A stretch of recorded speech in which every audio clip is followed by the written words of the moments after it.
अब defence exam crack करना हुआ और भी आसान। त्रिशूल डिफेंस एकेडमी लेकर आए हैं बिल्कुल ही एडवांस लर्निंग ऐप। तो आज ही ज्वाइन करें और स्टार्ट करें अपनी ऑनलाइन क्लासेस। आज हम लोग बात करेंगे एटमॉस्फेयर के बारे में, वायुमंडल के बारे में। किसके बारे में? एटमॉस्फेयर या वायुमंडल के बारे में हम लोग बात करेंगे। तो देखो बच्चा, अगर एटमॉस्फेयर या वायुमंडल के बारे में अगर आप आएंगे तो एटमॉस्फेयर अर्थ के सराउंडिंग में पृथ्वी के चारों ओर विभिन्न प्रकार के गैसों के मिश्रण से a different type of mixture of gas compose on surrounding of the earth। कहने का मतलब कि पृथ्वी के चारों ओर विभिन्न प्रकार के गैसों के मिश्रण से जो लेयर बना हुआ है उसी को हम लोग एटमॉस्फेयर बोलते हैं। एटमॉस्फेयर के कंपोजिशन के अंतर्गत या संगठन के अंतर्गत हम लोग ये बात करते हैं कि एटमॉस्फेयर में कौन कौन से गैसेज हैं, जैसे nitrogen, oxygen, argon, carbon dioxide, neon, xenon, krypton, ये सारे गैसेज हैं। और ये गैसेज किन मात्रा में, किन क्वांटिटीज में जो है एटमॉस्फेयर में पाए जाते हैं। कुछ गैसेज ऐसे होते हैं जिनका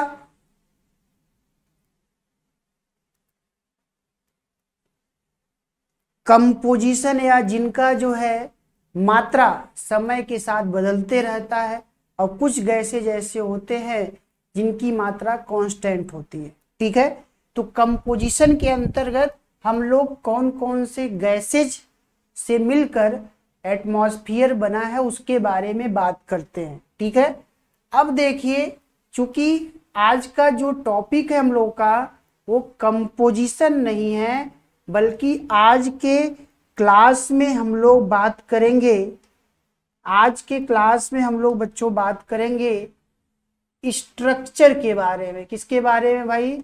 स्ट्रक्चर ऑफ एटमॉस्फेयर के बारे में।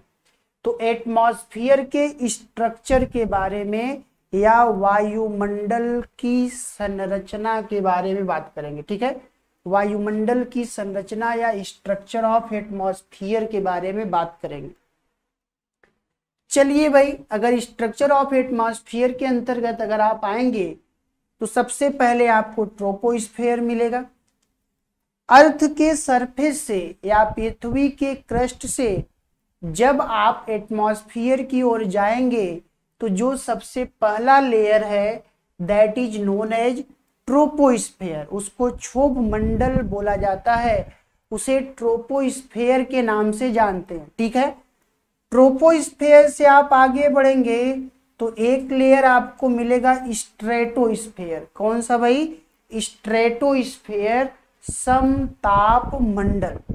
स्ट्रेटोस्फेयर से आप आगे बढ़ेंगे तो एक लेयर मिलेगा मेसोस्फेयर, मध्यमंडल। ठीक है, मेसोस्फेयर से आगे बढ़ने पर आयनोस्फेयर मिलेगा, आयन मंडल, जिसे हम लोग थर्मोस्फेयर के नाम से जानते हैं। और वायुमंडल का सबसे जो बाहरी मंडल है या बाहरी परत है that is known as exosphere या बहिर्मंडल। एक्सोस्फेयर या जिसे बहिर्मंडल के नाम से हम लोग जानते हैं। ठीक है बच्चों, तो आज के वीडियो में, आज के क्लास में हम लोग इन्हीं लेयर्स के बारे में चर्चा करेंगे, डिस्कस करेंगे। ठीक है,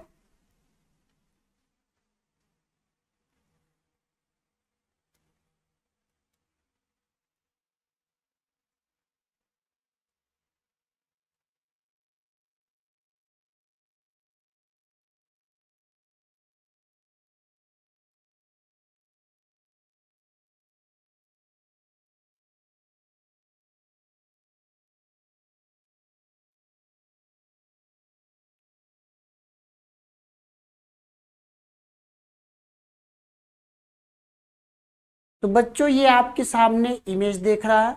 ठीक है, इमेज में अगर आप आएंगे तो अगर ये अर्थ का क्रस्ट है तो अर्थ के क्रस्ट से आप आगे बढ़ेंगे तो आपको एक लेयर मिलेगा जिसे हम लोग ट्रोपोस्फेयर के नाम से जानते हैं, जिसे क्षोभ मंडल बोला जाता है। आप देखो इसी ट्रोपोस्फेयर में आपको पर्वत, पठार, मैदान, क्लाउड, वोल्केनो, रेनफॉल, ये सारी चीजें आपको ट्रोपोस्फेयर में मिलेगी।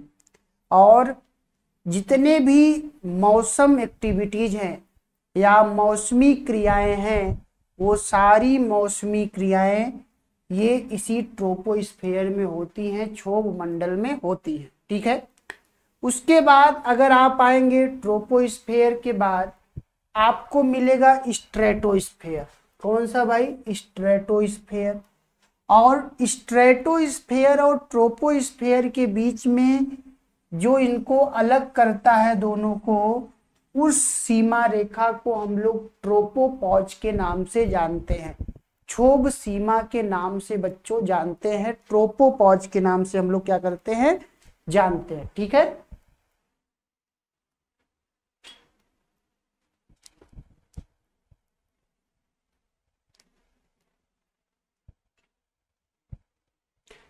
उसके अलावा अगर स्ट्रेटोस्फेयर से आप आगे बढ़ेंगे तो आपको मिलेगा मेसोस्फेयर।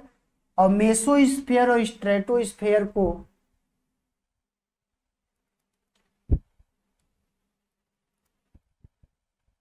पंकज, हेलो सर, मेरा नाम पंकज यादव है, मैं न्यू स्टूडेंट हूं आपकी क्लास में।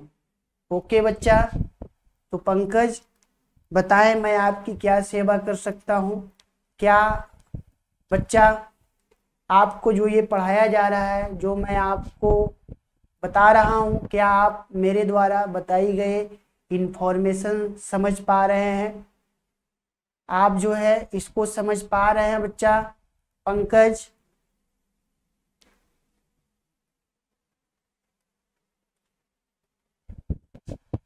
ये जो भी चीजें मैं एक्सप्लेन कर रहा हूँ क्या आप इसको समझ पा रहे हैं? कमेंट बॉक्स में कमेंट करके बताएं बच्चों। और आप ये भी बताएं कि आखिर आप किस चीज का तैयारी कर रहे हैं। ठीक है, मीन्स किस चीज का मतलब आप डिफेंस एग्जाम का ही तैयारी कर रहे होंगे। डिफेंस में भी एनडीए का या सीडीएस का या एसईसी का। ठीक है, तो फटाफट कमेंट करके बताएं आप। तो चलिए भाई, मेसोस्फेयर और स्ट्रेटोस्फेयर को अलग करने वाली जो सीमा रेखा है उसे हम लोग बोलते हैं स्ट्रेटोपॉज। क्या बोलते हैं उसको? स्ट्रेटोपॉज के नाम से हम लोग जानते हैं बच्चों। अब देखिए, इसके मेसोस्फेयर से आगे बढ़ेंगे तो आपको ट्रोपोस्फेयर मिलेगा, सॉरी थर्मोस्फेयर। और ये थर्मोस्फेयर को ही हम लोग आयनोस्फेयर के नाम से भी जानते हैं। किसके नाम से भाई? इसको आयनोस्फेयर के नाम से जानते हैं, आयन मंडल के नाम से जानते हैं। और इसी आयनोस्फेयर या आयन मंडल में अगर आप आएंगे तो आपको यहाँ पे इलेक्ट्रोमैग्नेटिक कड़े पाई जाती हैं। ठीक है, उसके अलावा अगर आप आएंगे तो थर्मोस्फेयर से आपको आगे बढ़ने पर एक्सोस्फेयर या वायुमंडल मिलता है। ठीक है, तो देखिए आज के इस क्लास में इन्हीं लेयर्स को एक एक करके हम लोग डिस्कस करेंगे। ठीक है, चर्चा करेंगे बच्चों। फटाफट आप स्क्रीनशॉट ले लें बच्चों।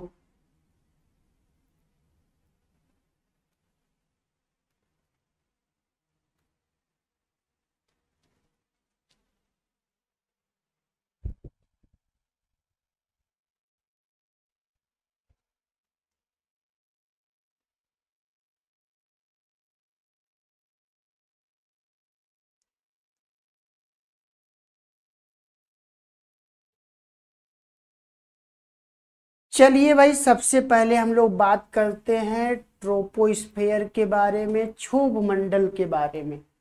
तो ट्रोपोस्फेयर या क्षोभ मंडल के बारे में अगर आप आएंगे तो पहला point, this is the lowest layer of the atmosphere, यह वायुमंडल की सबसे निचली परत है। पंकज, एयरफोर्स, ओके बच्चा, ठीक है। तो एटमॉस्फेयर का सबसे निचला परत जो है कौन सा है, तो उसे हम लोग बोलते हैं ट्रोपोस्फेयर, ठीक है। नेक्स्ट पॉइंट, ट्रोपोस्फेयर में the temperature decreases with the increase in altitude in the zone. इस जोन में अगर आप आएंगे तो जैसे जैसे ट्रोपोस्फेयर की हाइट जो है बढ़ती है, ऊंचाई बढ़ता है, ऊंचाई बढ़ने के साथ टेम्परेचर में कमी आती है बच्चों। तो आप ये ध्यान में रखें, ट्रोपोस्फेयर या क्षोभ मंडल की ये विशेषता है कि इस जोन में जैसे जैसे एल्टीट्यूड या ऊंचाई बढ़ता है तापमान में कमी आती है, और तापमान में इस कमी का जो रेट है उसी को हम लोग नॉर्मल लैप्स रेट के नाम से जानते हैं। उसके बारे में आगे अभी हम लोग बात करेंगे, ठीक है। तो इस प्रकार पहला पॉइंट आप ये ध्यान में रखें कि यह वायुमंडल का सबसे निचला परत है। दूसरी बात आप ये ध्यान में रखें कि ट्रोपोस्फेयर में, क्षोभ मंडल में ऊंचाई बढ़ने के साथ बेटा टेम्परेचर में कमी आती है। टेम्परेचर में क्या आता है, कमी आता है। इस बात को भी आप ध्यान में रखें। अब देखिए नेक्स्ट चलते हैं हम लोग।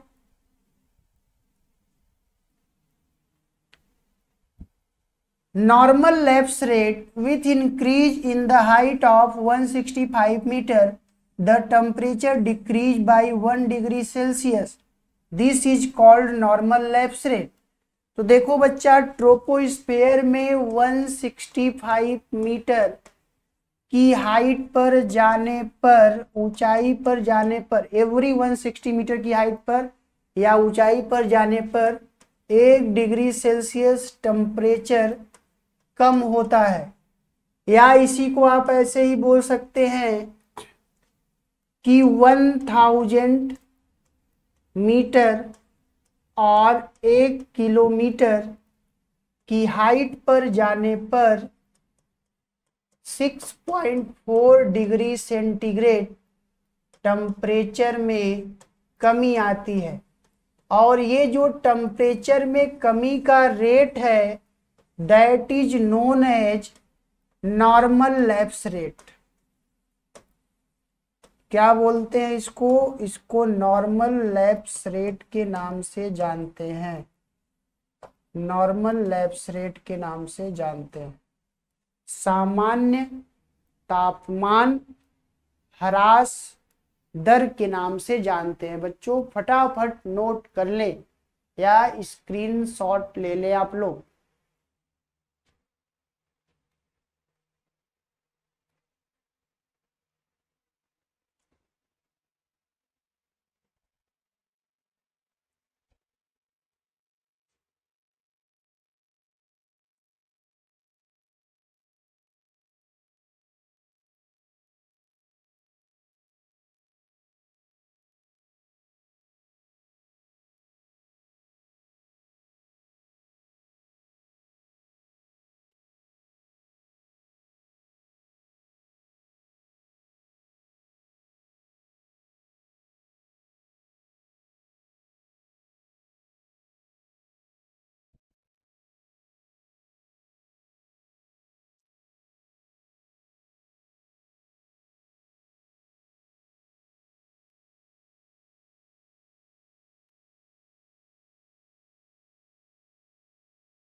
नेक्स्ट चलते हैं बच्चों। ट्रोपोस्फेयर की मोटाई या थिकनेस अगर आप आएंगे तो ये इक्वेटर पर या विषुवत रेखा पर 18 किलोमीटर, जबकि इसकी थिकनेस ये पोल पर या ध्रुवों पर 8 किलोमीटर होता है। तो जहां इक्वेटर पर विषुवत रेखा पर ट्रोपोस्फेयर की मोटाई 18 किलोमीटर या ऊंचाई 18 किलोमीटर, वहीं पोल्स पर इसकी मोटाई 8 किलोमीटर होता है। ठीक है, तो इस प्रकार अगर आप देखेंगे तो जहां इक्वेटर पर मोटाई ज़्यादा होती है वहीं जो है पोल्स पर ये कम होता है। तो आप कह सकते हैं कि ट्रोपोस्फेयर की हाइट या ऊंचाई ये इक्वेटर से पोल की ओर जाने पर डिक्रीज करता है या पोल से इक्वेटर की ओर आने पर इंक्रीज करता है। उसके अलावा अगर आप आएंगे ट्रोपोस्फेयर की एवरेज हाइट, एवरेज ऊंचाई, तो बच्चों ये है लगभग 12 से 13 किलोमीटर। 12 से 13 किलोमीटर इसकी औसत मोटाई है या औसत ऊंचाई है।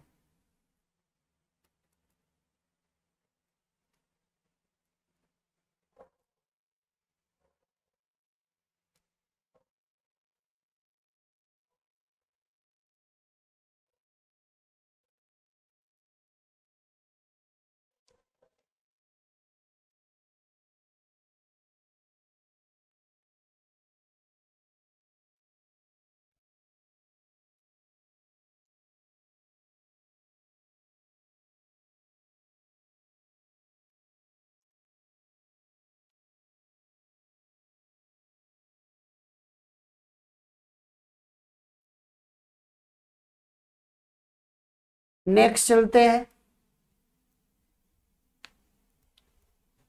ये देखिए हमने बताया, ये लिखा है its height at the equator is 18 kilometre and at pole its height is 8 kilometre.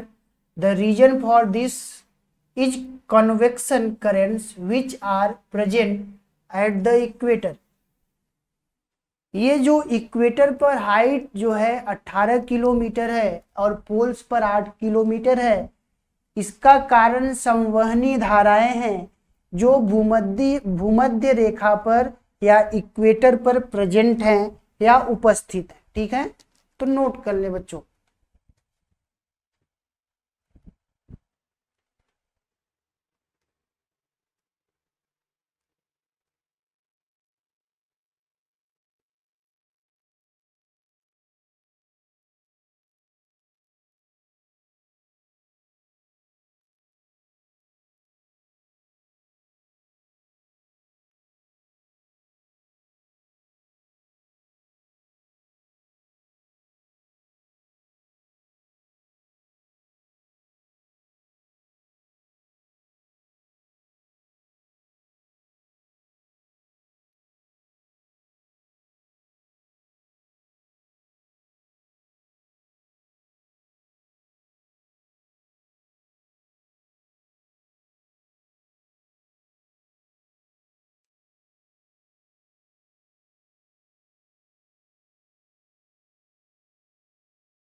Due to presence of convection currents, the height of the troposphere at any latitude is higher in summer than in autumn. संवहनीय धाराओं की उपस्थिति के कारण किसी भी अक्षांश पर क्षोभ मंडल की ऊंचाई शीत ऋतु की अपेक्षा ग्रीष्म ऋतु में अधिक होती है। ठीक है, तो गर्मी के मौसम में, समर सीजन में कन्वेक्शन करंट की उपस्थिति होती है, संवहनी धाराएं पाई जाती हैं, जिसके कारण जो है ग्रीष्म ऋतु में इनकी मोटाई या ऊंचाई ज्यादा होती है कंपैरेटिवली विंटर के। ठीक है, नेक्स्ट पॉइंट अगर आप आएंगे, all seasonal and weather related phenomena like clouds, rain, storms take place in the troposphere। तो मौसम संबंधी सभी घटनाएं जैसे बादल, वर्षा, आंधी, तूफान आदि क्षोभ मंडल में ही होती हैं। क्षोभ मंडल में ही ये सारी क्रियाएं क्या होती हैं, संपन्न होती हैं। तो अगर आपसे पूछा जाए कि सभी प्रकार की मौसमी क्रियाएं या ऑल सीजनल एक्टिविटीज कौन से मंडल में संपन्न होती हैं या कौन से मौसम में संपन्न होती हैं, तो बच्चों अगर आप आएंगे तो इसका सही जो उत्तर होगा वो होगा ट्रोपोस्फेयर या क्षोभ मंडल। ट्रोपोस्फेयर या क्षोभ मंडल होगा।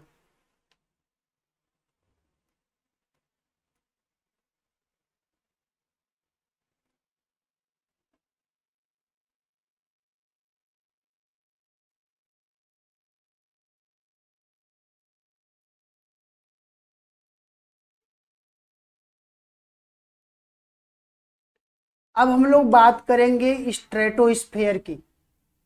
ठीक है, स्ट्रेटोस्फेयर के बारे में बात करेंगे। अच्छा, एक बात और जान लीजिए कि ट्रोपोस्फेयर और स्ट्रेटोस्फेयर, ट्रोपो और स्ट्रेटोस्फेयर को जो अलग करने वाली सीमा रेखा है उसको बोलते हैं ट्रोपोपॉज या क्षोभ सीमा बोलते हैं, क्षोभ सीमा, ट्रोपोपॉज। ठीक है, स्ट्रेटोस्फेयर में अगर आप आएंगे, this layer start above the tropopause and extend up to a height of 50 kilometre above the earth. तो यह जो सीमा है इसका स्टार्टअप जो है ट्रोपोपॉज या क्षोभ सीमा से होता है, जो आपको 50 किलोमीटर हाइट तक पाया जाता है। ठीक है, या ट्रोपोस्फेयर के 50 किलोमीटर ऊपर तक पाया जाता है। Next, its thickness is less at equator and more at the poles.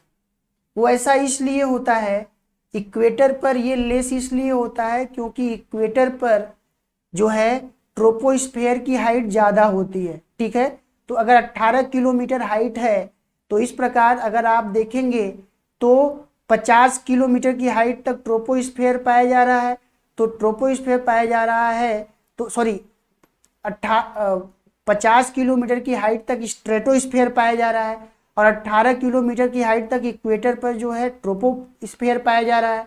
तो इस प्रकार अगर स्ट्रेटोस्फेयर का इक्वेटर पर एग्जैक्ट हाइट निकालिएगा तो 50 में से 18 माइनस करिएगा तो 32 किलोमीटर होगा। जबकि पोल्स पर अगर आप जाएंगे तो जहां ट्रोपोस्फेयर की हाइट 8 किलोमीटर है, तो वहां जो है अगर आप पोल्स पर स्ट्रेटोस्फेयर की मोटाई देखेंगे तो 50 में से 8 करेंगे तो आप माइनस करेंगे तो 42 किलोमीटर मिलेगा। तो जहां पोल्स पर स्ट्रेटोस्फेयर की मोटाई 42 किलोमीटर, वहीं इक्वेटर पर 32 किलोमीटर। ये उसी स्टेटमेंट को लिखा गया है। ठीक है, its thickness is less at the equator and more at the poles. ठीक है, रीजन दिया है, the troposphere at the poles is only at a height of up to 8 kilometre, hence the height of the stratosphere at poles will be 42 kilometre higher than the troposphere. ठीक है,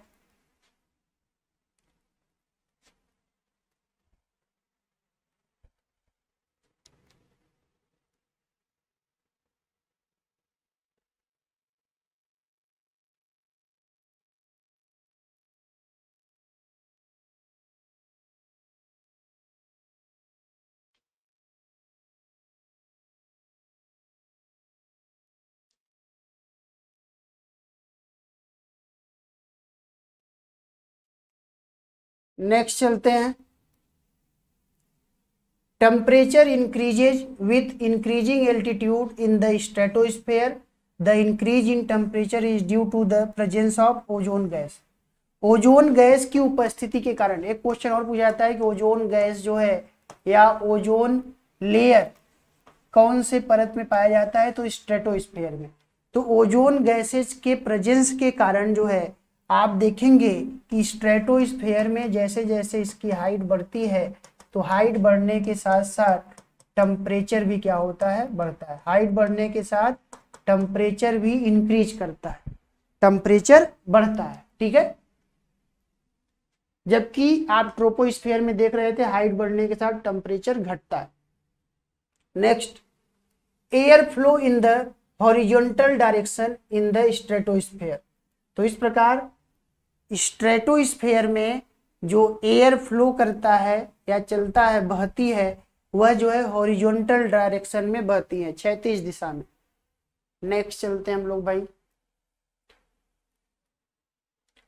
due to horizontal flow of air and commonness of weather phenomena airplanes fly in the stratosphere. तो देखिए जो horizontal direction में हवाओं के बहने के कारण और यहाँ पे सीजनल एक्टिविटीज का कम होने के कारण या बादल की अनुपस्थिति के कारण मौसम लगभग क्लियर होता है, जो एरोप्लेन के चलने का सबसे बेहतर सिचुएशन होता है। तो इस तरीके से अगर आप देखेंगे तो स्ट्रेटोस्फेयर के निचले परतों में जो है एयरप्लेन्स फ्लाई करे जाते हैं। तो इस प्रकार नेक्स्ट पॉइंट पे चलते हैं हम लोग स्ट्रेटोस्फेयर के बारे में। Stratosphere, this is the outer limit of the stratosphere where ozone gas is found in large quantities. ठीक है, तो देखिए जो ओजोन लेयर या ओजोन गैस का परत जो है स्ट्रेटोस्फेयर में पाया जाता है, स्ट्रेटोस्फेयर में ओजोन गैस का जो परत पाया जाता है, यह परत जो है यूवी रे या अल्ट्रा वायलेट रे को एब्जॉर्ब करता है। यूवी रे को क्या करता है, एब्जॉर्ब करता है, सोख लेता है। यूवी रे को एब्जॉर्ब करने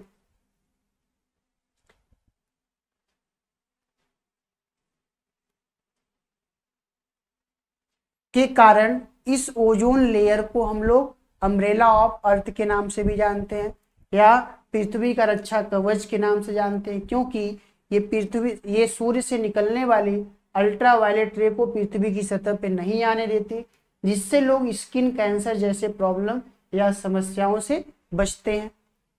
ठीक है, नेक्स्ट चलते हैं मेसोस्फेयर।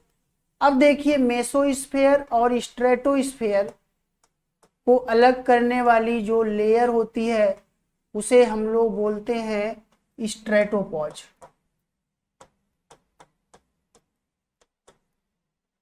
ठीक है, it is located above the stratosphere and extended up to 80 kilometre. तो यह जो है स्ट्रेटोस्फेयर के ऊपर 80 किलोमीटर की ऊंचाई तक पाई जाती है। In this zone the temperature decreases with increases in altitude. तो जैसे जैसे एल्टीट्यूड या ऊंचाई बढ़ती है, ऊंचाई या एल्टीट्यूड बढ़ने के कारण जो है टेम्परेचर या तापमान जो है क्या होता है, घटता है। तापमान घटता है, टेम्परेचर डिक्रीज करता है। तो जहां स्ट्रेटोस्फेयर में तापमान बढ़ रहा है, ट्रोपोस्फेयर में तापमान घट रहा है ऊंचाई बढ़ने के साथ, तो वही जो है मेसोस्फेयर में भी तापमान क्या हो रहा है, ऊंचाई बढ़ने के साथ घट रहा है। आयनोस्फेयर, आयन मंडल के बारे में, जिसको हम लोग थर्मोस्फेयर के नाम से भी जानते हैं, थर्मोस्फेयर के नाम से जानते हैं। It's found in the ionosphere up to a height of 400 kilometre above the mesosphere. तो मेसोस्फेयर या मध्य मंडल के ऊपर ये 400 किलोमीटर की ऊंचाई तक पाया जाता है। The particles of gases present in the ionosphere are electrically charged. ठीक है, आयन मंडल में जो उपस्थित गैसों के कण होते हैं वो विद्युत आवेशित होते हैं। क्या होते हैं, विद्युत आवेशित होते हैं या इलेक्ट्रिकली चार्ज्ड होते हैं। नेक्स्ट अगर आप आएंगे आयनोस्फीयर में, तो आयनोस्फीयर में radio waves are propagated through this layer of the atmosphere. वायुमंडल की इस परत द्वारा रेडियो तरंगों को परावर्तित किया जाता है। अगर आपसे क्वेश्चन पूछा जाए कि रेडियो तरंगों को कौन से स्फीयर से परावर्तित किया जाता है, तो आयन मंडल से। Next, with increase in altitude in the ionosphere the temperature also increase. The reason for this is that the air particle are electrically. तो देखिए बच्चों, जहां मेसोस्फीयर में आपने देखा था, मध्यमंडल में आपने देखा था कि एल्टीट्यूड बढ़ने के साथ टेम्परेचर डिक्रीज कर रहा है, वहीं आप देख रहे हैं आयनोस्फीयर में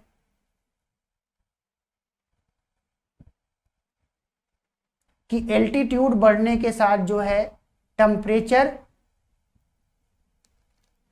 इंक्रीज कर रहा है। इसका कारण ये है क्योंकि यहाँ पे जो पार्टिकल्स हैं वो इलेक्ट्रिकली चार्ज है। ठीक है,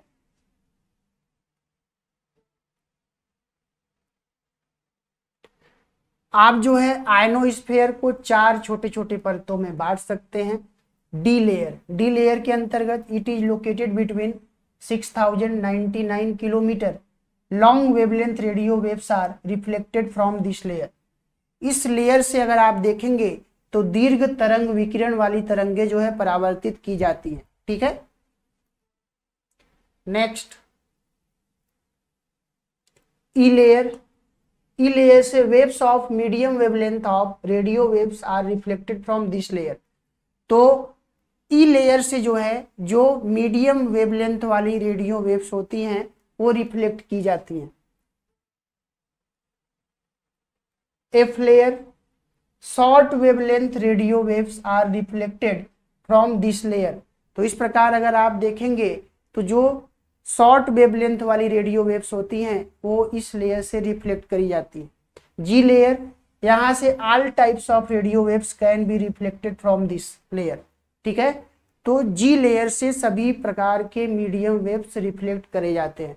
तो इस प्रकार आयनोस्फीयर को 4 भागों में बांट सकते हैं, G E F D E F G layer में। ठीक है, ठीक है बच्चों। उसके अलावा अगर आप आएंगे एक्सोस्फीयर में कुछ खास नहीं है। उसमें भी अगर आप आएंगे तो एल्टीट्यूड बढ़ने के साथ टेम्परेचर बढ़ते जाता है। ठीक है, तो इस प्रकार आयनोस्फीयर में इलेक्ट्रिकली चार्ज्ड पार्टिकल्स पाए जाते हैं, जिसके कारण एल्टीट्यूड बढ़ने के साथ टेम्परेचर भी क्या होता है, बढ़ता है। ठीक है, तो बच्चों आज के क्लास में हम लोग इतना ही बात करेंगे। नेक्स्ट क्लास में नए टॉपिक्स के साथ फिर से मिलेंगे। तब तक के लिए थैंक यू एंड जय हिंद। अब डिफेंस एग्जाम क्रैक करना हुआ और भी आसान, त्रिशूल डिफेंस एकेडमी लेकर आए हैं बिल्कुल ही एडवांस लर्निंग ऐप। तो आज ही ज्वाइन करें और स्टार्ट करें अपनी ऑनलाइन क्लासेस।